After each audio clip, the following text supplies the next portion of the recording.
चुनाव को लेकर सबसे बड़ी खबर एपीएमसी के समरस होने की संभावना। भाजपा के 3 जुट के बीच समझौता करने में सफल रहा। मोवरी मंडल आज फॉर्म वापस लेने का आखिरी दिन है। अधिकांश फॉर्म 8 से वापस लेने शुरू हो गए हैं।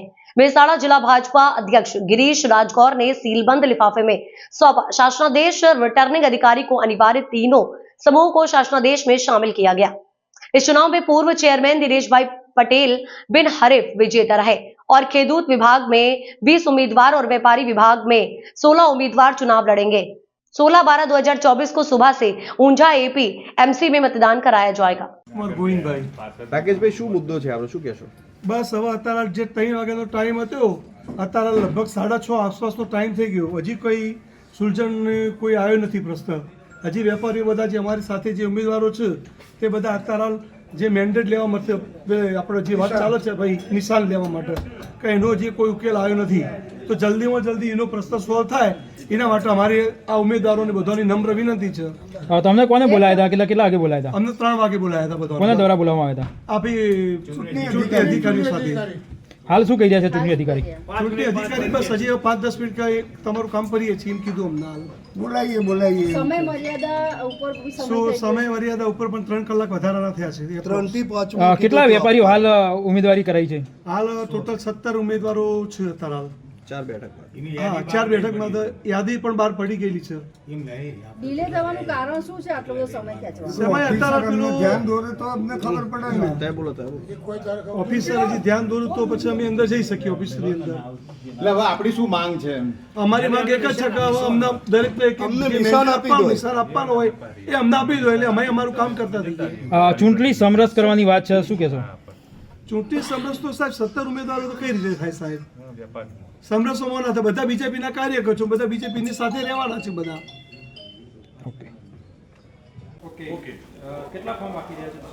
આજરોજ એપીએફસી ઊંઝાની ઉમેદવારી પત્રો પરત ખેંચવા માટેની નિયત તારીખ થયેલ હતી, જે અન્વયે આપણને કુલ 67 ફોર્મ માન્ય રહેલા હતા। એ અન્વયે 47 ફોર્મ પરત ખેંચાયેલા છે, એટલે 20 ઉમેદવારો ફાઇનલી બાકી રહ્યા છે। જ્યારે વેપારી વિભાગમાં કુલ 18 ફોર્મ માન્ય રહેલા હતા, જે અન્વયે 2 ફોર્મ પરત ખેંચાયા છે, એટલે 16 વેપારી ઉમેદવારો ફાઇનલ બાકી રહ્યા છે। જ્યારે ખરીદ વેચાણ વિભાગમાં કુલ 2 ફોર્મ ભરાયેલા હતા, જે અન્વયે 1 ફોર્મ પરત ખેંચાતા ફક્ત 1 ફોર્મ બચેલું હોય એમને બિનહરીફ વિજેતા જાહેર કરેલ છે। એટલે પૂર્વ ચેરમેન દિનેશભાઈ પટેલ બિનહરીફ ચૂંટાયા છે? જી જી।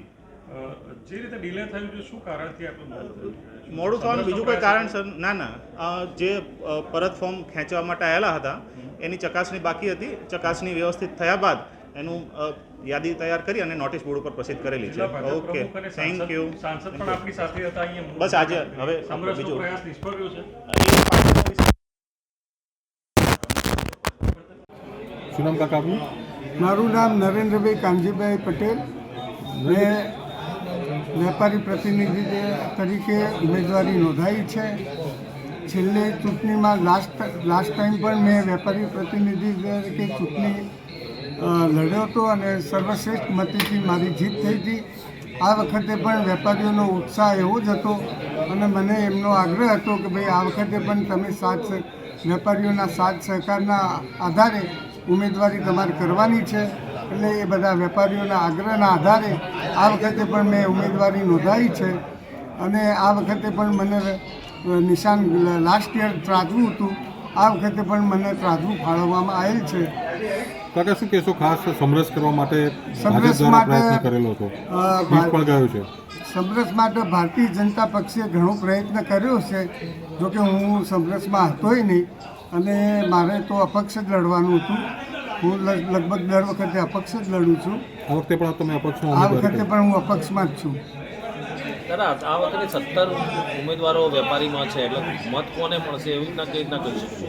જે કાર્યકર હશે, જે વેપારીઓનું હિત જોતા હશે, જે વેપારીઓ સાથે સુમેળભર્યો વ્યવહાર હશે, વેપારીઓના કામમાં દરેક વખતે ઊભા રહેતા હશે, એમને વેપારી સમૂહ સાથ સહકાર આપશે। કોને ટેકો આપશો?